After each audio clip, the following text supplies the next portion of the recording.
curta o vídeo e se inscreva no canal. Audioteca ANCAP. Audioteca apresenta Democracia, o Deus que falhou. A economia e a política da monarquia, da democracia e da ordem natural. Hans Hermann Hoppe. Sobre o socialismo e a desestatização. 1. A riqueza pode ser criada ou aumentada somente através de três maneiras. 1. Por meio da percepção de determinados bens naturais, ofertados pela natureza, como bens escassos, e da apropriação ativa desses bens antes que alguém já o tenha feito. Homesteading. 2. Por meio da produção de bens com auxílio do trabalho e com uso de tais recursos originalmente apropriados. Ou 3. Por meio da aquisição de bens através de uma transferência voluntária e contratual com o apropriador original ou o produtor. Os atos de apropriação original transformam algo que ninguém antes percebera como escasso em um bem, um ativo, que gera rendimentos. Os atos de produção, por sua própria natureza, objetivam transformar um bem menos valioso em um bem mais valioso, e toda a troca, transação, contratual implica o intercâmbio e o redirecionamento de bens específicos das mãos daqueles que valorizam menos as suas posses para as mãos daqueles que valorizam mais essas posses. Portanto, tendo isso em mente, conclui-se que o socialismo só pode conduzir ao empobrecimento. Em primeiro lugar, sob o socialismo, a propriedade dos bens de produção é atribuída a um grupo de indivíduos independentemente das ações ou inações anteriores dos membros desse grupo em relação a esses bens. Com efeito, a propriedade socialista favorece os não apropriadores, os não produtores e os não contratantes e coloca em desvantagem os apropriadores, os produtores e os contratantes. Assim, haverá menos apropriação original de recursos naturais cuja escassez é percebida. Haverá menos produção de novos fatores de produção, haverá menos manutenção dos fatores de produção já existentes, e haverá, por fim, menos contratação, pois todas essas atividades envolvem custos. Sob o regime de propriedade coletiva, o custo de realizá-las é aumentado, e o custo de não realizá-las, diminuído. Em segundo lugar, uma vez que, sob o socialismo, os meios de produção não podem ser vendidos, não existem preços de mercado para os fatores de produção. Sem tais preços, a contabilidade de custos é impossível. As receitas não podem ser comparadas com as despesas, e é impossível verificar se o uso de um fator de produção para uma finalidade específica é economicamente viável ou conduz um desperdício de recursos escassos em projetos com pouca ou nenhuma importância para os consumidores. Em função de não lhes ser permitido receber ofertas de indivíduos particulares que possam perceber uma forma alternativa de utilizar um determinado meio de produção, o administrador socialista dos bens de capital não sabe quais são as oportunidades que ele está perdendo. Em consequência disso, ocorrerá uma permanente má alocação dos fatores de produção. Em terceiro lugar, mesmo pressuposta alguma alocação inicial,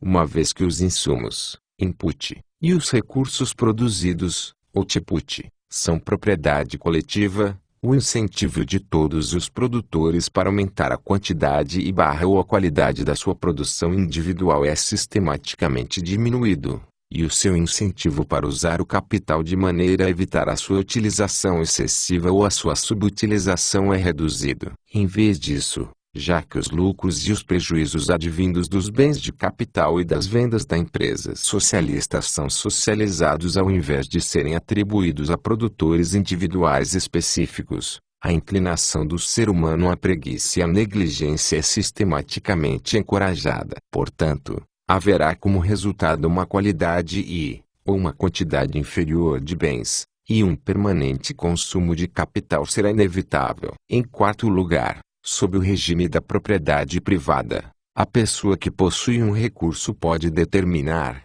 de forma independente dos outros, o que fazer com ele. Se tal indivíduo desejar aumentar a sua riqueza ou o seu status social, ele somente poderá fazê-lo satisfazendo da melhor maneira possível as necessidades e os desejos mais urgentes dos consumidores voluntários através do uso que faz da sua propriedade. Com a propriedade coletiva dos fatores de produção, São necessários mecanismos de decisões coletivas. Todas as decisões sobre o que, como e para quem produzir, sobre quanto pagar ou cobrar e sobre quem promover ou rebaixar são questões políticas. Eventuais divergências devem ser resolvidas por meio da supremacia da vontade de uma pessoa sobre a vontade de outra pessoa. Isso, invariavelmente, cria vencedores e perdedores. Assim, caso se deseje subir a escada do regime socialista, é preciso recorrer a talentos políticos. Não é a capacidade de empreender, de trabalhar e de satisfazer as necessidades e os desejos dos consumidores que garante o sucesso. Ao invés disso, é por meio da persuasão, da demagogia e da intriga, bem como por meio de promessas, de subornos e de ameaças, que se alcança o topo. É desnecessário dizer que essa politização da sociedade, implícita em qualquer sistema de propriedade coletiva, contribui ainda mais para o empobrecimento e a miséria. 2. A manifesta e visível derrocada do socialismo em todo o leste europeu a partir do final da década de 1980, depois de cerca de 70 anos de experimentos sociais, fornece uma triste ilustração da validade da teoria econômica. O que a teoria que há muito tempo previu esse resultado, mostrando-o como inevitável, tem agora a dizer sobre como a Europa Oriental pode erguer-se mais rapidamente das ruínas do socialismo, visto que a causa da sua miséria econômica, em última instância, é a propriedade coletiva dos fatores de produção. A solução e a chave para um futuro próspero estão na privatização. Como, porém, a propriedade socializada, estatizada, deve ser privatizada. Uma observação moral elementar, mas fundamental, deve preceder a resposta a essa pergunta, já que o socialismo não pode surgir sem a expropriação de bens originalmente criados e transformados em propriedade por apropriadores, produtores ou contratantes individuais. Todas as propriedades socialistas, desde a sua origem, devem ser abolidas. Nenhum governo, até mesmo um governo livremente eleito, pode ser considerado o titular legítimo de qualquer propriedade socialista, pois o herdeiro de um criminoso, mesmo sendo inocente, não pode se tornar o proprietário legítimo de bens adquiridos ilegitimamente. Graças à sua própria inocência, ele deve permanecer livre de repressão, punição, mas todos os seus ganhos herdados devem ser imediatamente devolvidos às vítimas originais, e a sua reaquisição das propriedades que socialistas deve ser realizada sem que elas sejam obrigadas a pagar qualquer coisa. De fato, cobrar das vítimas um preço para a reaquisição daquilo que era originalmente delas é, em si mesmo, crime que tiraria para sempre qualquer inocência que um governo já possa ter tido. Mais especificamente, todos os títulos originais de propriedade devem ser imediatamente reconhecidos, independentemente de quem atualmente possuí-los. Na medida em que as pretensões dos proprietários privados originais ou dos seus herdeiros colidir com as pretensões dos atuais usuários desses bens, as primeiras devem se sobrepor às últimas. Só se o usuário atual puder provar que a pretensão do proprietário original ou do seu herdeiro é ilegítima, que o direito de propriedade em questão fora inicialmente adquirido por meios coercivos ou fraudulentos, é que a pretensão do usuário deve prevalecer, devendo ele, assim, ser reconhecido como o legítimo proprietário. Em relação à possibilidade de a propriedade socialista não ser reivindicada dessa forma, as ideias que sindicalistas devem ser colocadas em prática, a propriedade dos bens deve ser imediatamente transferida para as pessoas que as usam, as terras para os agricultores, as fábricas para os trabalhadores, as ruas para os trabalhadores de rua ou para os residentes, as escolas para os professores, as burocracias para os burocratas, e assim por diante. Para quebrar, desmembrar, os enormes conglomerados da produção socialista, o princípio sindicalista deve ser aplicado naquelas unidades produtivas em que o trabalho de um determinado indivíduo é realmente executado, nos edifícios de escritórios, nas escolas, nas ruas, ou nos quarteirões de ruas, nas fábricas e nas fazendas. Ao contrário do sindicalismo, mas sendo da maior importância, As cotas de propriedade assim adquiridas devem ser livremente transacionáveis, devendo, então, ser estabelecido um mercado de ações, o que permitirá a separação entre as funções dos capitalistas, proprietários, e dos empregados, não proprietários, e, 2. A suave e contínua transferência de bens de indivíduos menos produtivos para indivíduos mais produtivos. Nessa estratégia de privatização, encontram-se dois problemas. Em primeiro lugar, o que deve ser feito em caso de estruturas recém-erguidas, as quais, de acordo com o sistema proposto, seriam a propriedade produtiva dos seus atuais usuários, construídas em um terreno que deve ser devolvido a um outro proprietário original. Embora pareça suficientemente simples conceder para cada produtor uma igual cota de propriedade,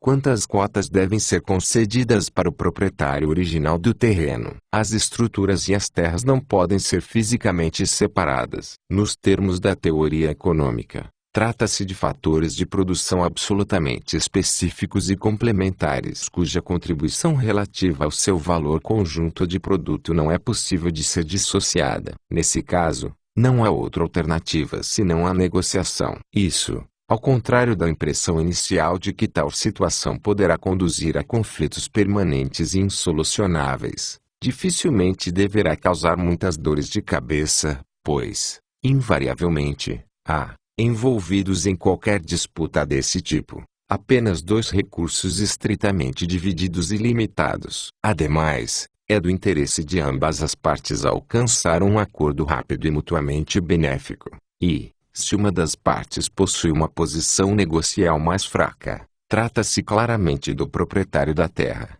já que ele não pode vendê-las sem o consentimento dos donos das estruturas, ao passo que estes podem desmantelar a estrutura sem precisarem da autorização do proprietário da terra. Em segundo lugar, a estratégia sindicalista de privatização implica que os produtores das indústrias de uso intensivo de capital-máquinas teriam uma relativa vantagem em comparação com os produtores das indústrias de uso intensivo de mão de obra, trabalho humano. O valor das cotas de propriedade recebidas pelos primeiros ultrapassaria o valor das cotas de propriedade atribuídas aos últimos, e essa distribuição desigual de riqueza necessitaria de justificativa, ou, pelo menos, é o que parece. Na verdade, tal justificativa encontra-se prontamente disponível. Ao contrário das crenças progressistas e social-democráticas, amplamente difundidas, não há nada eticamente errado com a desigualdade. Com efeito, o problema de privatizar propriedades anteriormente socializadas, estatizadas, é quase perfeitamente análogo ao problema de estabelecer propriedades privadas em um estado de natureza, e em uma situação em que os recursos se encontram previamente sem dono. Nessas condições, de acordo com a ideia lockeana essencial dos direitos naturais, a qual coincide com o senso natural de justiça da maioria das pessoas, a propriedade privada é estabelecida através de atos de apropriação original, por meio da mistura de trabalho com recursos naturais, ofertados pela natureza, antes que alguém tenha feito isso. Na medida em que existem eventuais diferenças entre a qualidade dos recursos naturais, como é certamente o caso, o resultado gerado pela ética da apropriação original será a desigualdade, ao invés da igualdade. A abordagem da privatização sindicalista significa, simplesmente, a aplicação desse princípio da apropriação original às circunstâncias ligeiramente modificadas. Os fatores de produção socializados, estatizados, já se encontram apropriados originalmente por indivíduos particulares. O seu direito de propriedade sobre determinados fatores de produção foi até agora apenas ignorado e desrespeitado, e tudo o que ocorreria sob o sistema proposto é que essa injustificável situação seria finalmente corrigida. Se tal retificação resulta em desigualdades, então isso não é mais injusto do que as desigualdades que surgem no âmbito de um regime de apropriação original e não adulterada. Adicionalmente, a nossa proposta sindicalista é economicamente mais eficiente do que a única alternativa de privatização concebível e viável com os requisitos básicos da justiça, com o reconhecimento de que o governo não é o legítimo proprietário da economia socializada. Assim, a venda ou o leilão devem estar fora de qualquer cogitação. Conforme a última alternativa, toda a população receberia cotas iguais de todos os bens do país não reivindicados por um proprietário original que for expropriado. A parte da questionável qualidade moral dessa política, isso seria extremamente ineficiente, por uma simples razão. Para que essas cotas nacionalmente distribuídas se transformem em títulos de propriedade transacionáveis, elas devem especificar a que determinado recurso se referem. Portanto, para implementar essa proposta, seria necessário, em primeiro lugar, realizar um inventário completo de todos os bens do país, ou, pelo menos, um inventário de todas as suas unidades de produção distintamente separáveis. Em segundo lugar, mesmo que tal inventário fosse finalmente concretizado, os proprietários, em grande números, consistiriam de indivíduos que não saberiam praticamente nada sobre os bens que possuiriam. Em contraste, de acordo com o não igualitário sistema de privatização sindicalista, nenhum inventário é necessário. Assim, a propriedade original passará a estar exclusivamente com indivíduos que, em larga medida, possuem, em razão do seu envolvimento produtivo com esses bens apropriados, melhor conhecimento para fazer uma primeira avaliação realista de tais bens. Em conjunto com a privatização de todos os bens de acordo com os princípios enunciados,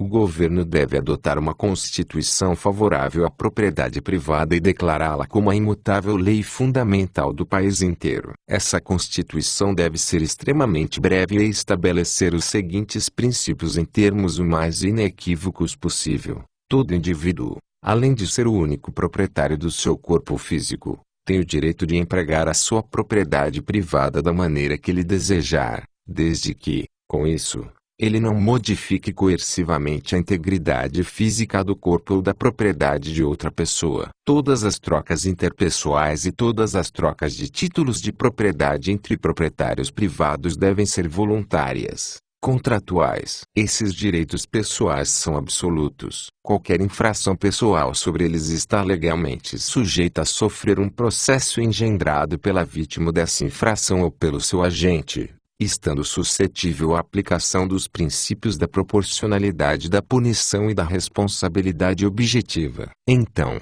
como está implícito nessa Constituição, todas as regulações das propriedades, todas as requisições de licenças, todas as restrições de importação e exportação e todos os controles de salários e de preços devem ser imediatamente abolidos, introduzindo-se a liberdade total de contrato, de profissão, de comércio e de migração. Subsequentemente, o governo, estando agora sem bens, deve declarar a sua própria existência como inconstitucional, na medida em que dependa da aquisição não contratual de propriedades, da tributação, e abdicar do seu poder.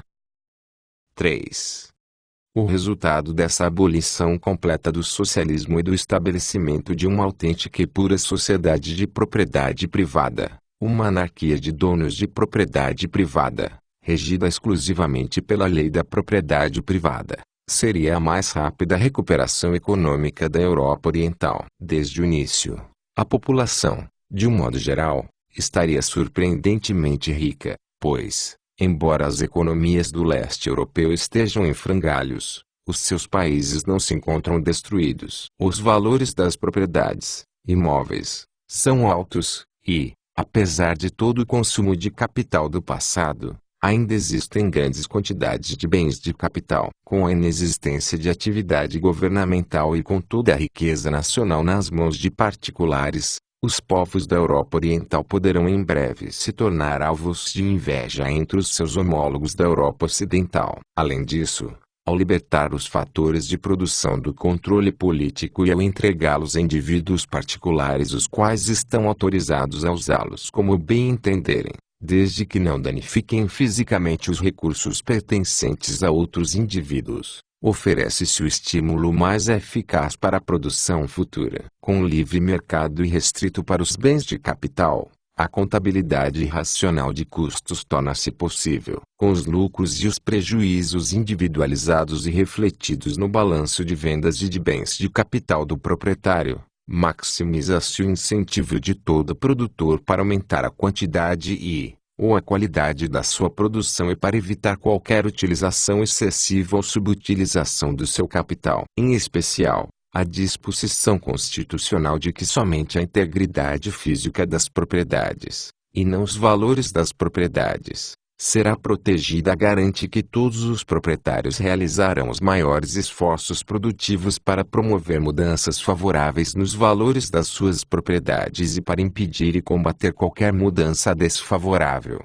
Isso, por exemplo, pode ser causado por ações de estranhos contra as que suas propriedades. Especificamente, a abolição de todos os controles de preços eliminaria quase instantaneamente todos os desabastecimentos atuais, e a produção começaria a aumentar imediatamente, tanto em termos quantitativos quanto em termos qualitativos. O desemprego, temporariamente, aumentaria de forma drástica. Contudo, com as taxas de salários flexíveis, sem negociação coletiva e sem seguro-desemprego, ele rapidamente desapareceria. Inicialmente, as taxas médias de salários permaneceriam substancialmente abaixo das taxas ocidentais, mas isso também mudaria em breve. Atraídos por salários comparativamente mais baixos, em função do fato de que europeus orientais previsivelmente revelariam uma grande necessidade de descontar,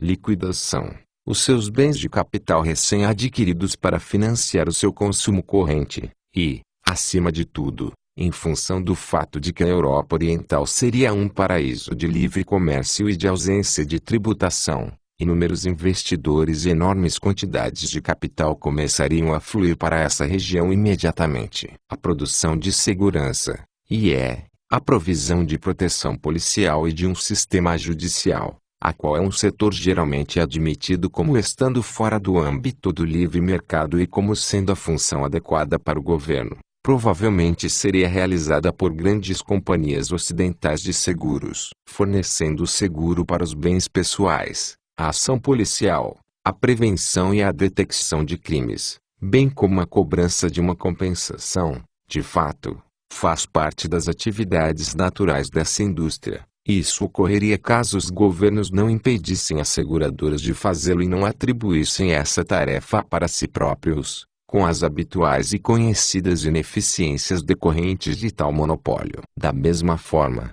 estando nos negócios de arbitragem de conflitos entre litigantes de seguradoras concorrentes, as companhias de seguros, naturalmente, assumiriam a função de sistema judicial. No entanto, mais importante do que a entrada de grandes empresas, tais como as seguradoras no setor de produção de segurança, seria o influxo de um grande número de pequenos empreendedores, em especial da Europa Ocidental, enfrentando uma pesada carga tributária nos estados de bem-estar social do oeste europeu, bem como sendo sufocados por inúmeras regulações, requisições de licenciamento, leis de proteção do trabalho, trabalho compulsório, horas de abertura das lojas, e assim por diante. Uma desregulada economia de propriedade privada na Europa Oriental seria praticamente uma atração irresistível. O grande influxo de talento empresarial e de capital logo começaria, a fazer com que subissem as taxas dos salários reais, 2. A estimular a poupança interna e, 3. A conduzir a um processo velozmente acelerado de acúmulo de capital. Ao invés de deixarem o leste, as pessoas efetuariam rapidamente uma migração na direção oposta, com um número cada vez maior de europeus ocidentais abandonando o socialismo de bem-estar assistencialista, em prol das ilimitadas oportunidades oferecidas no Oriente. Por fim, confrontados com as crescentes perdas de indivíduos produtivos, o que colocaria ainda mais pressão sobre os seus orçamentos assistencialistas, as elites do poder na Europa Ocidental seriam forçadas a começarem o processo de desestatização do oeste europeu. Postscript, sobre a privatização nos estados de bem-estar social. Embora deva estar claro, conforme as considerações anteriores, o motivo por que, A partir de um ponto de vista moral e econômico, os estados ocidentais de bem-estar social exigem uma reforma tão profunda quanto os antigos países socialistas da Europa Oriental. É importante observar que o método de privatização deve ser diferente nesses dois casos. A estratégia de privatização sindicalista proposta para os antigos países socialistas, como é sabido, somente se aplica nos casos em que não é possível identificar os proprietários privados originais ou seus herdeiros, dos fatores de produção socializados, estatizados, os quais foram expropriados. Se um proprietário original ou seu herdeiro pudesse ser identificado, então ele deveria ser novamente reconhecido como proprietário privado de determinado bem. Se, e somente se, não houvesse tal proprietário ou tal herdeiro, poderia ser considerado justo reconhecer os usuários atuais ou anteriores dos fatores de produção socializados, estatizados, como seus proprietários privados, pois eles, e apenas eles, possuem, assim, uma ligação clara e objetiva, e determinável intersubjetivamente, com esses recursos. De todas as pessoas, só eles efetuaram de facto a apropriação original dos fatores da produção em questão. Portanto, somente a sua pretensão a serem donos legítimos desses recursos possui um fundamento real objetivo. Da mesma forma, seria sem qualquer fundamento real, e, portanto, absolutamente indefensável do ponto de vista moral, se a propriedade privada dos fatores de produção públicos das economias mistas, de bem-estar social, do mundo ocidental for concedida aos funcionários do setor público, e aos assim chamados servidores públicos, conforme a prescrição deste slogan sindicalista, as escolas públicas para os professores, as universidades para os docentes, os correios para os empregados dos correios, as terras públicas para os burocratas do Ministério da Administração das Terras, os tribunais de justiça e as delegacias de polícia para os juízes e os policiais, e assim por diante. De fato, fazê-lo representaria nada menos do que um escândalo moral, mesmo especialmente no caso em que a propriedade pública em questão não seja a consequência de uma prévia expropriação do dono anterior dessa propriedade por meio do poder governamental de domínio eminente. Nesse caso, a propriedade deve ser simplesmente devolvida ao proprietário original ou ao seu herdeiro. Mesmo nessa hipótese, todos os bens públicos ainda são o resultado de alguma forma de expropriação, embora a correta identificação das vítimas de tal expropriação seja mais difícil do que no caso claro do domínio eminente. Isso, sem dúvida, é possível. Em todo caso, é evidente que os funcionários públicos, em geral, não estão entre as vítimas. Assim, de todas as pessoas, eles são os que têm a pretensão menos fundamentada à propriedade privada legítima desses bens. Edifícios e estruturas de propriedade pública foram todos financiados por impostos, e, na medida em que as terras públicas são analisadas, trata-se do resultado de uma política pública, e coercivamente financiada e aplicada, que proíbe a apropriação privada da natureza e dos recursos naturais, bem como seu desenvolvimento. Portanto, parece que aos pagadores de impostos, de acordo com o montante de impostos pagos, que devem ser dados os títulos de propriedade sobre edifícios públicos e estruturas públicas, ao passo que as terras públicas devem ser simplesmente liberadas para apropriação original privada. Tenha-se em mente que os funcionários públicos não são pagadores de impostos, ainda que eles, em público, frequentemente fantasiem sê-los. Ao invés disso, as suas receitas líquidas normalmente advêm dos impostos pagos pelos indivíduos que trabalham no setor privado da economia. Os funcionários públicos são consumidores de impostos, assim como os beneficiários do assistencialismo público são consumidores de impostos em vez de pagadores de impostos. Portanto, os servidores públicos, assim como os destinatários do assistencialismo estatal, devem ser excluídos da propriedade privada de edifícios públicos e estruturas públicas. Tanto os funcionários públicos quanto os beneficiários do assistencialismo público são sustentados pelos pagamentos de impostos de outras pessoas, e a injustiça seria ainda maior se eles, ao invés daqueles que pagaram os seus salários e as suas benesses e financiaram a construção dos edifícios públicos e das estruturas públicas que ocupam e controlam, fossem agraciados com a propriedade desses edifícios e dessas estruturas. Em relação às terras públicas não desenvolvidas disponíveis para apropriação original privada, todos os administradores e guardas públicos, entre outros,